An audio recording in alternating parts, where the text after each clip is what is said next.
je devais avoir 2 invités. Un, avec promptitude, était avec nous. L'autre s'est excusé. Oui, une réunion à l'improviste au bureau. C'est normal.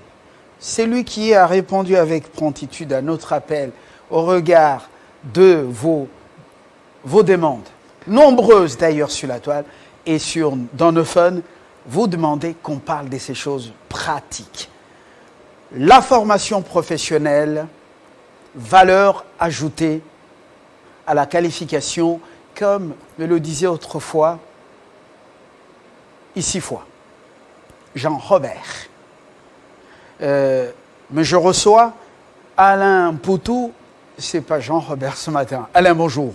Bonjour, monsieur Fabien. Merci de votre invitation. Je suis très content de me retrouver encore sur ce plateau. Oui.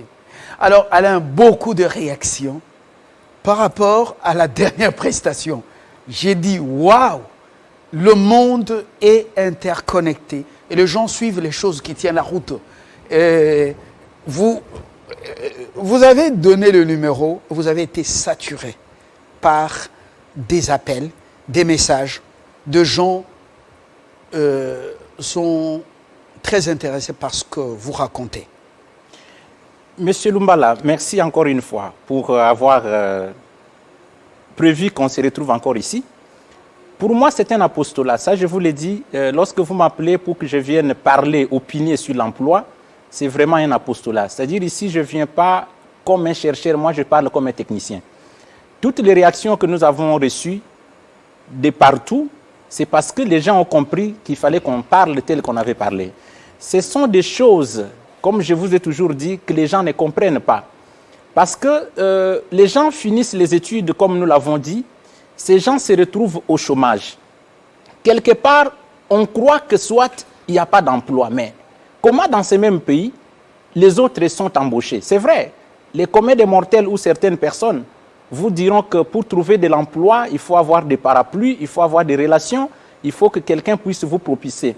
Mais les gens confondent. On est dans 2 types de marchés d'emploi, M. Lumbala. Il y a les marchés ouverts. Des réseautages, un réseautage dans le sens un peu pervers pour dire c'est difficile de trouver une occupation si vous n'avez pas fléchi les genoux devant balles. Non, je vous parle ici en tant qu'un technicien des ressources humaines. Il ne faut pas généraliser. Je vous disais que nous sommes dans 2 types de marchés. Il y a les marchés ouverts et les marchés fermés.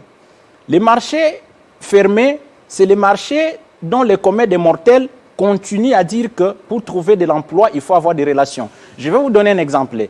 Lorsqu'on doit former, dans tous les pays, on doit former le gouvernement, on fait la répartition des portefeuilles ministériels en tenant compte de poids politiques.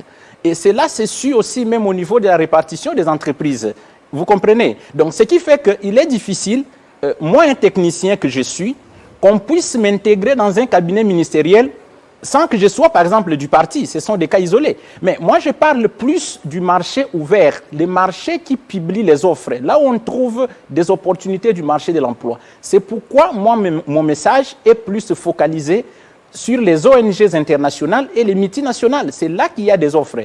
Lorsqu'on consulte Internet, on trouve les offres des ONG internationales. Un salaire qui peut vous permettre de souffler un peu.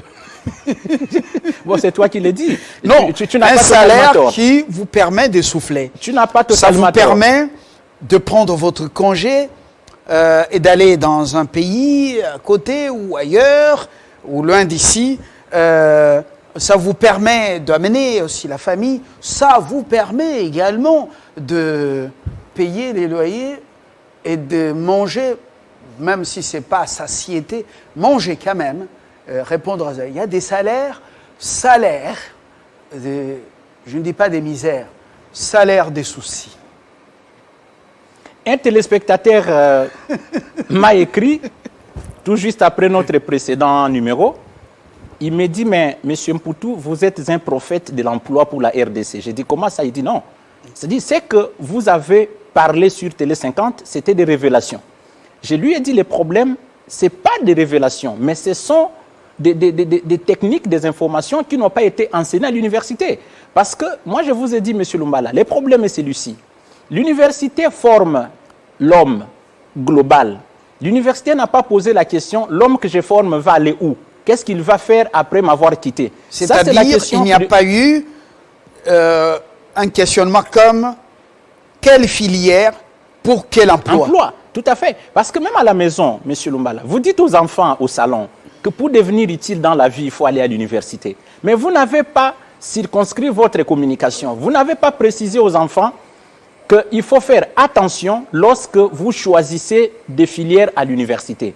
Donc, au lieu de dire aux enfants que pour devenir utile dans la vie, il faut faire l'université, la communication ne devrait pas s'arrêter à ce niveau. Il faut dire aux enfants, faire l'université, mais choisir une filière qui correspond aux opportunités du marché de l'emploi. Sinon, votre enfant va aller faire langue et affaires, et puis lorsqu'il va terminer, il n'a plus d'emploi. Ou l'enfant va aller s'inscrire dans une institution technique, il vous sort licencié, si c'est en électromécanique ou en quoi, mais il n'y a pas des industries au Congo pour qui travaillent. Donc c'est vous qui avez mal orienté votre enfant. C'est pour cette raison, nous, dans les centres d'appui à l'entrepreneuriat et insertion professionnelle, nous avons compris cette problématique qui est due à cette inadéquation entre la formation universitaire et les besoins réels du marché de l'emploi. Je ne vous interromps pas, je glisse un petit témoin, deux petits témoignages à partir de RDC Emploi, vous vous souvenez, le magazine qui est encore au frais, oui, en vacances. Une dame à la gare, sur la place de la gare centrale, en route. Monsieur Lumbala, arrêtez-vous s'il vous plaît. Je dois vous dire merci, et à vous et à Monsieur Mpoutou. Vous avez, avec la loi de 555, vous m'avez permis de me réorienter et je pleurais beaucoup. J'ai une occupation, je suis en train d'aider ma famille. Deuxième témoignage et le plus percutant, un monsieur devant un distributeur dans une banque dit « Monsieur Lumbala, félicitations, je vous dis merci à vous, à Monsieur Mpoutou, à Télé 50, parce que j'ai suivi vos conseils, j'étais, moi, à Poto, en train de préparer mon départ. J'ai suivi vos conseils, je vous informe que je me suis réorienté au-delà de ma formation initiale. J'ai trouvé de l'emploi, je suis dans une banque, il est dans une banque. Je ne cite pas le nom de la banque pour ne pas faire sa publicité. Je suis marié, père de 2 enfants, je crois qu'il est au 3e. Je vais vous inviter chez moi pour vous dire merci parce que vos conseils m'ont réorienté. Je me limite là pour ces 2 témoignages. Monsieur Lumbala, je peux vous donner les noms avec précision de plus de 20 personnes qui travaillent dans des ONG internationales et dans certaines entreprises de la place, des gens qui sont passés par notre coaching. Ça, je peux vous le dire. C'est-à-dire, lorsque nous avons eu l'idée de mettre en place ces centres d'appui à l'entrepreneuriat et insertion professionnelle, c'est qu'on a remarqué, mais pourquoi est-ce que les gens vont à l'université comme si les gens allaient à l'église? Les universités sont remplies des étudiants. Entrez dans un auditoire, mais vous serez scandalisés. Mais alors, il y a des auditoriums de 1000 étudiants. Mais tu parles de 1000. Moi, j'ai vu... En première candidature. J'ai vu 3500. Je ne vous cite pas le nom de l'université. Vous imaginez? Alors, la question, tous ces gens, est-ce qu'ils se posent des questions sur les choix qu'ils ont opérés dans ces filières? On assiste à des cérémonies de collation des grades académiques par-ci et là, à Longinaye, des bruits dans des quartiers, les gens montent sur des véhicules. Mais est-ce qu'ils se posent des questions après la collation? On écrit même le pourcentage sur le portail de la maison. Vous avez déjà vu ça? Mais ça n'a rien à voir. Les recruteurs, s'ils doivent vous embaucher, ce n'est pas la distinction. Qu'on ne vous trompe pas, M. Lumbala. Je suis aux ressources humaines, je sais ce que j'ai dit. Je ne viens pas ici vous raconter ce que j'ai lu à l'Internet, mais je vous parle de ce que je vis tous les jours. Vous gérez les ressources humaines dans une multinationale. C'est le boulot que je fais. Donc, quand je viens ici, je parle de l'emploi, M. Lumbala, je le parle avec beaucoup de sérieux parce que je sais ce que je suis en train de dire. Je vois des candidatures que les gens nous envoient lorsqu'il y a des offres. Vous comprenez? Mais quand vous essayez d'analyser ces offres, ce sont des gens qui ont distingué, comme vous venez de dire là, mais est-ce que la manière dont le dossier est présenté, vous vous rendez compte que les gens rédigent des candidatures qui ne correspondent pas aux termes de référence du poste. Donc, c'est pour cela que je vous ai dit, les problèmes, il faut bien les voir au départ. C'est-à-dire qu'il y a une adéquation entre les systèmes éducatifs et la réalité du terrain. Alors, les universités, comme je vous ai dit la fois passée, ils n'avaient pas interrogé les marchés de l'emploi avant d'organiser des filières. Hier, je faisais des recherches, je voulais comprendre comment l'université est née au Congo. Je prends le cas de l'Ovanium, les campus. Oui. Quand j'ai essayé de comparer, j'ai analysé, j'ai vu, mais j'ai compris que l'université a été créée pour répondre à un besoin spécifique de son temps. Alors, ça c'était les années 1956. La mission est-elle dépassée? Voilà, mais tout à fait. Pourquoi? Parce qu'on continue à se référer à cette colline autrefois inspirée à l'époque de l'Ovanium. Les milieux politiques allaient, et même les entreprises allaient recruter sur le campus. Avant même les Allons Guinaillés, pendant les stages professionnels, on dit, vous messieurs, vous êtes passés par-ci, on l'a fait ici. Après votre cursus, vous allez revenir. Est-ce que vous serez à mesure de partager, de combiner et votre vie académique et la vie professionnelle? Nous voulons vous garder ici pour telle ou telle tâche. GMK l'a fait plus d'une fois. Et l'entreprise a même payé les frais académiques de certains étudiants devenus confrères, consoeurs. C'est un petit témoignage aussi. Monsieur Lumbala, je vais être très pratique. C'est que vous parlez de l'université en son temps. J'ai pris quand même le temps hier, comme je vous ai dit, de lire un peu, de comprendre comment on est arrivé à cette situation avant l'indépendance et après l'indépendance.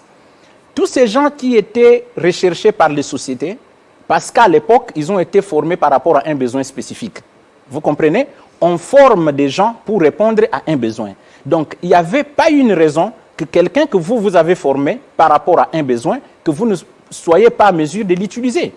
Maintenant, les besoins qui avaient motivé la création de l'université en 1956, ce n'est pas les mêmes besoins que nous avons en 2021. Alors, pourquoi on ne peut pas adapter notre système éducatif par rapport aux besoins réels? Et c'est pour cela que vous pouvez voir, on a des économistes, mais le tissu économique est par terre. Pourquoi? Parce qu'on n'a pas des enseignements. On a des diplômés en économie ou des économistes. Voilà, comme tu veux le dire, on a des diplômés en économie, mais parce que si on nous formait, M. Lumbala, on nous formait par rapport à ce qu'on doit faire sur le terrain, retiens ce que je te dis, on n'allait pas avoir beaucoup de chômeurs tels que nous les avons aujourd'hui. Ça, c'est un. De deux, tout le monde ne devrait pas aller à l'université tel qu'on est en train d'assister à ces jours. C'est-à-dire, vous avez 5 000, par exemple, les juristes par année. Mais qui vous a posé la question qu'on a besoin de tous ces 5 000 juristes? Ça, c'est la question qu'on ne pose pas. Donc, c'est comme si vous êtes un commerçant, vous importez un produit, une quantité qui dépasse même la demande. Et ce qui va rester, qui va acheter? C'est ça le problème. Et sur le plan aussi des contenus, je vous ai dit ici la fois passée, j'étais dans une institution supérieure de la place pour faire les études en sciences commerciales et financières. Cette institution, M. Lumbala, a 5 classes de première année. Alors, le cours de comptabilité est dispensé par 5 enseignants différents. La même institution, même degré. Tu sais ce que nous on faisait? On quittait l'auditoire de première année D pour aller s'infiltrer à l'auditoire de première année A, parce que les cours de comptabilité en première année A étaient dispensés par un inspecteur de l'IGF, M. Mokala Liria. Quand lui vous enseigne la comptabilité, M. Lumbala, vous comparez avec ce qu'on vous enseigne dans votre auditoire, mais vous vous posez la question, mais pourquoi les mêmes cours, mais le contenu n'est pas le même? Parce que l'autre, c'est un praticien, c'est un inspecteur des finances. Il vient vous enseigner la comptabilité tenant compte de ce qu'il constate dans des entreprises. Et c'est comme ça que nous, on quittait l'auditoire pour aller assister les mêmes cours de comptabilité. On était obligé de l'avoir 2 fois, chez 2 enseignants différents. Donc, c'est là que j'ai compris qu'il y a un grand écart entre la pratique et la théorie. C'est important. Très important. Et le feedback qu'on a, s'il est très encourageant, ça nous motive dans le sens qu'on ne prêche pas dans le désert. Parce que je vais vous parler de 2 témoignages, mais il y en a légion. Alors, je reviens à ce que nous avons appelé réforme au niveau de l'enseignement supérieur et universitaire, même au niveau de l'EPSP, devenu EPST, je ne sais pas. Nous avons fait le tour de ce Congo dans le cadre de ces réformes. Chers amis, je découvre que c'était des réformes de bureaux. On n'a pas suivi ce qui était prévu. On a transformé les écoles. Vous savez que même les écoles techniques agricoles sont devenues aujourd'hui des humanités littéraires. L'IPN est devenue aujourd'hui, c'était des grandes écoles. C'est aujourd'hui une université avec le 3e cycle. L'ISTA est en train de basculer vers l'université. Je cherche aussi introduit le 3e cycle, je ne sais pas si ça y est déjà. On passe des grandes écoles qui ont formé des gens qui ont beaucoup donné dans cette Afrique. Arrivés à côté, à Bujumbura, au Burundi.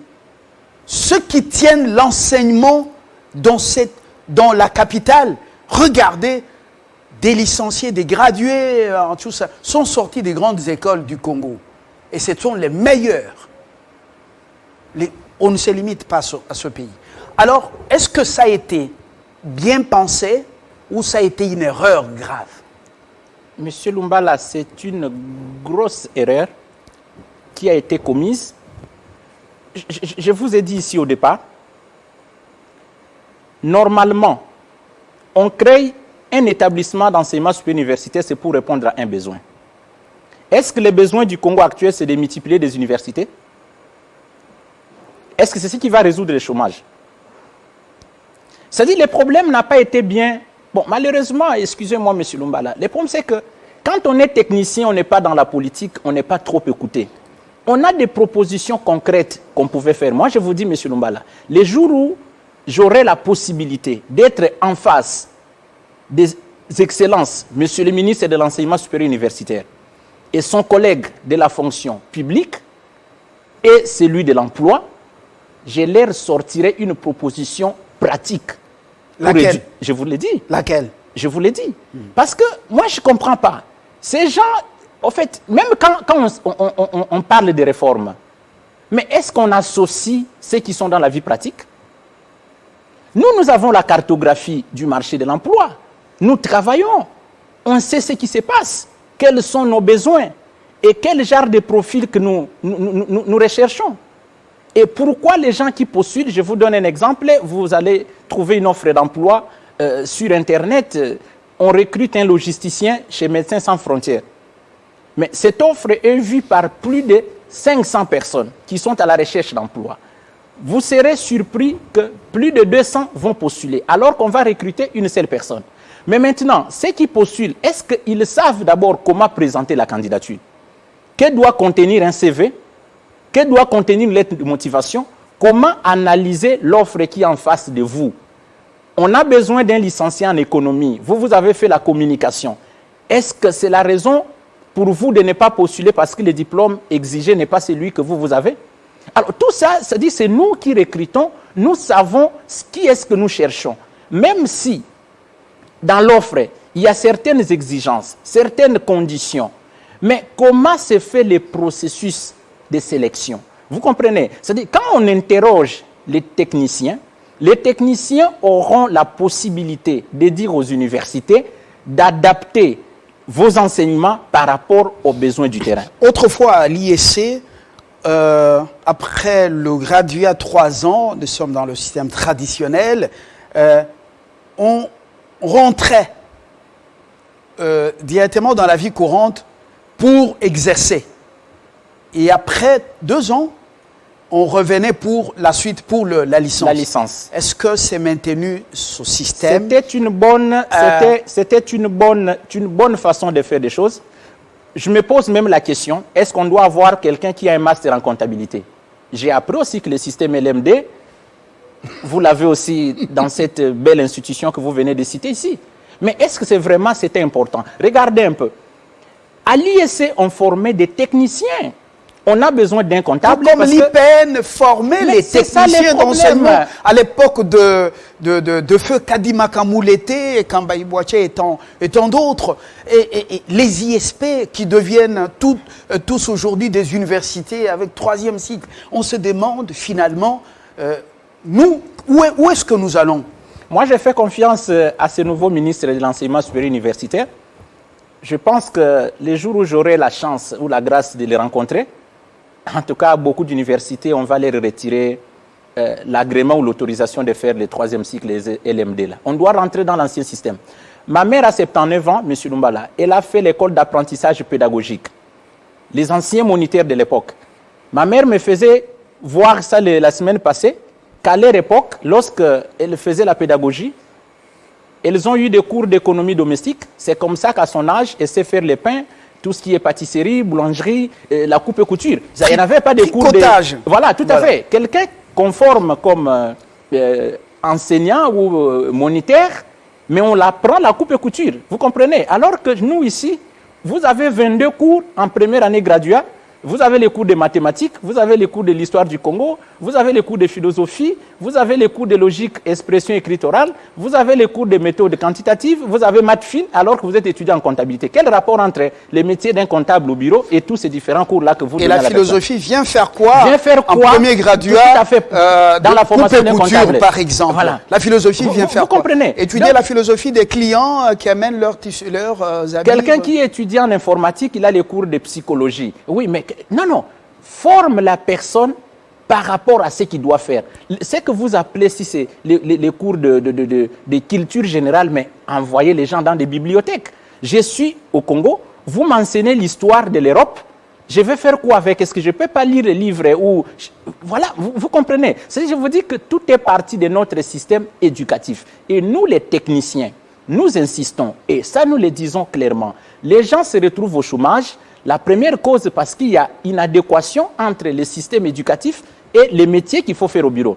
Deuxième cause, c'est que les gens choisissent mal des filières. Comme je vous ai dit, quelqu'un qui a fini aux humanités littéraires, lorsqu'il doit aller à l'université, c'est la communication, les relations internationales, les droits, parce qu'il suppose que c'est la continuité de ce qu'il a fait à l'université. Alors qu'il y a certaines filières que nous avons ici dans notre système éducatif, excusez-moi, qui n'ont rien, aucun lien avec la réalité du terrain. Donc ces filières-là, je demanderai à son Excellence, Monsieur le Ministre, qu'on fasse des états généraux pour que certaines filières ne soient plus opérationnelles, qu'on ferme ça jusqu'à ce que les besoins vont se faire sentir pour ces mêmes filières et puis on peut alors demander aux gens de recruter les étudiants par rapport à ça. Autrement, vous allez déconcentrer les gens, ils vont aller à l'université parce que ces filières existent, en fin de compte, ils se retrouvent au chômage. Et j'insiste encore sur le fait qu'on devrait associer les techniciens aux professeurs, que nous puissions venir donner la partie pratique de ce qui se passe. C'est ça ce qu'on appelait autrefois la passerelle entre le monde académique et le monde professionnel. Cette passerelle. Mais concrètement, on a un problème de l'expérience professionnelle. Je termine mon cycle de graduat ou de licence, master dans une université d'ici ou d'ailleurs. Mais combien de temps on doit consacrer au stage professionnel, au stage académique, qui peut devenir un stage professionnel? Nous constatons que les papiers qui viennent des CANA sont des papiers froissés, des photocopies, c'est mal. C'est froissé même. Et puis, l'étudiant vient juste pour 3 semaines, 1 mois, et puis il rentre, vous envoyez des points, et on vous exige même de donner la distinction des stages. Alors, c'est une parenthèse que je referme. Combien de temps pour le stage académique avec possibilité d'un stage professionnel éventuellement? Monsieur Lumbala, avant de répondre à votre question, formation, valeur ajoutée à la qualification, par rapport au stage, Monsieur Lumbala, je vous ai dit, le système n'est pas bien organisé. Vous gardez un étudiant à l'université pendant 3 ans, ça c'est pour le premier cycle. 3 ans de théorie, qui n'ont rien à voir avec la vie professionnelle. et vous l'envoyez sur le terrain pour 2 mois de stage académique d'abord. Et le fait que les universités n'ont pas de partenariat avec les entreprises, même pour que les étudiants trouvent un endroit pour passer les stages, ça pose un sérieux problème.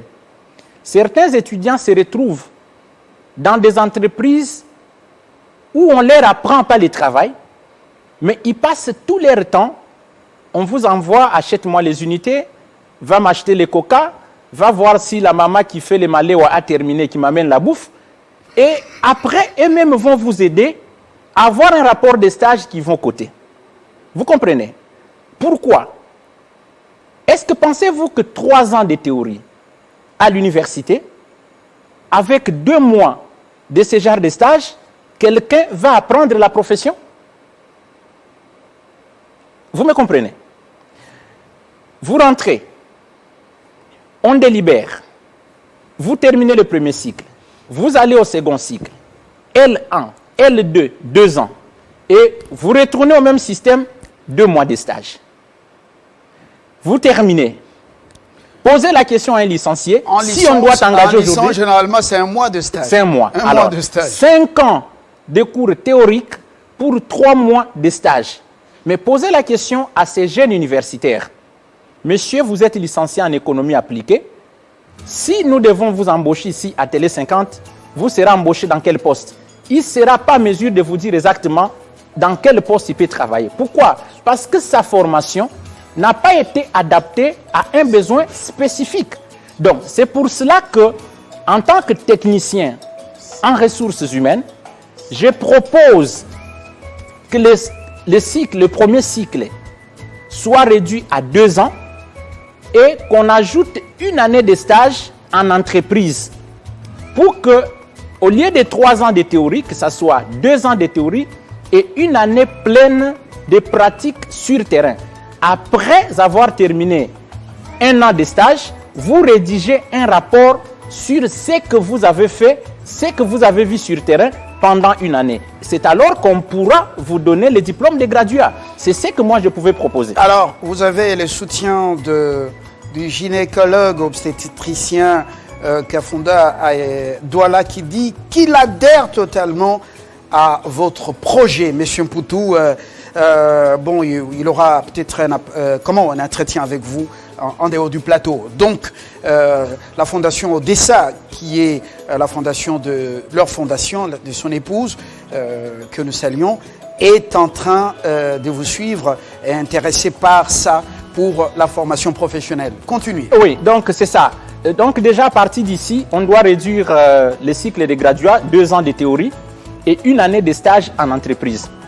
Ça, c'est important. 1 année de stage. 1 année de stage en entreprise. Je ne parle pas de stage où on vous envoie d'aller faire des photocopies. Je parle d'un stage d'1 année où on vous apprend la profession. 1 année de stage dans quelle entreprise? Beaucoup d'entreprises deviennent méfiantes, refusent la concurrence.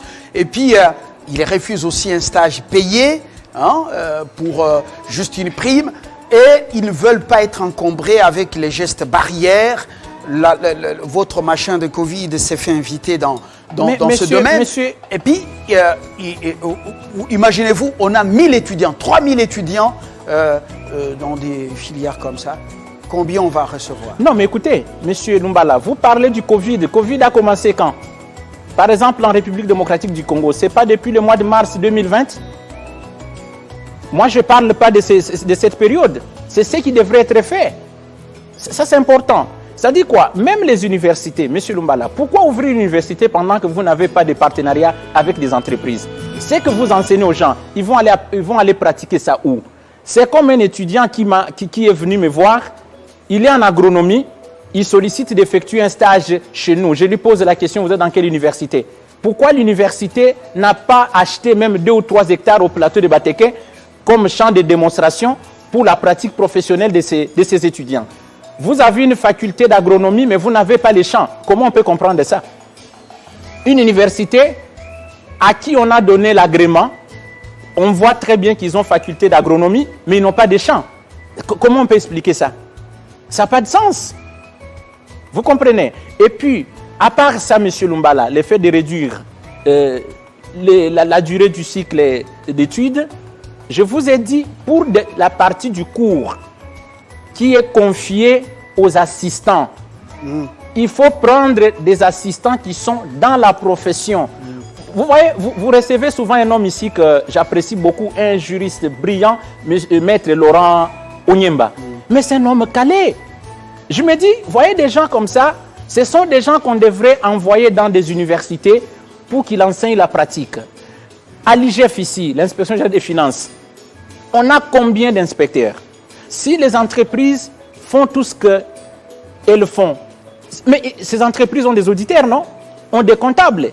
Mais si on peut mettre dans chaque institution qui a par exemple sciences commerciales et financières, économie ou sciences po, vous confiez les cours d'audit à un inspecteur des finances par institution, ils vont enseigner ce qu'ils font. Les cours de fiscalité, vous allez à la direction générale des impôts, vous cherchez les vérificateurs polyvalents des impôts, vous les envoyez dans toutes ces universités pour qu'ils enseignent la fiscalité. Monsieur Lumbala, à partir de l'auditoire, on apprendra ce qu'on attend de nous sur terrain. C'est pour cela, nous, au Centre d'appui à l'entrepreneuriat et insertion professionnelle, nous faisons des choses autrement. Qu'est-ce que nous avons fait? Après avoir constaté cette inadéquation entre le système éducatif et la formation universitaire, puisque les offres d'emploi qui sont publiées sur terrain ne correspondent pas aux facultés que nous avons dans nos universités, nous avons créé les centres d'appui à l'entrepreneuriat et insertion professionnelle. Au sein de ces centres, M. Lumbala, nous organisons formation des logisticiens, des techniciens en suivi et évaluation, des gestionnaires de projets, des assistants administratifs, des assistants financiers, des mobilisateurs communautaires. C'est-à-dire des formations qui correspondent aux offres d'emploi qui sont publiées. Et vous verrez par exemple, quand vous venez dans notre centre, tous les formateurs qui donnent formation au centre d'appui à l'entrepreneuriat et insertion professionnelle, dont je suis moi-même le coordonnateur, chaque formateur travaille dans une ONG internationale. Il vient enseigner ce qu'il fait sur terrain. Merci. Et pour cela, j'invite tous ceux qui sont à la recherche d'emploi de nous contacter à ce numéro 082 53 9 0016 082 53 9 0016 pour participer au séminaire qui sera organisé ce samedi sur les techniques de la recherche d'emploi et vente des compétences professionnelles. Alain Poutou, je vous remercie d'être venu. Je crois que c'est une contribution de taille à l'évolution de la chose, et surtout le monde académique et le monde professionnel. La valeur ajoutée à la qualification, la formation professionnelle, elle n'est pas obligatoire dans un auditoire de 1000 étudiants ou 500. Elle peut se faire en dehors. Tout le plaisir a été pour moi. Bonjour et très bonne suite des programmes sur votre chaîne. Et avec plaisir, très prochainement, sur un autre sujet. Au revoir.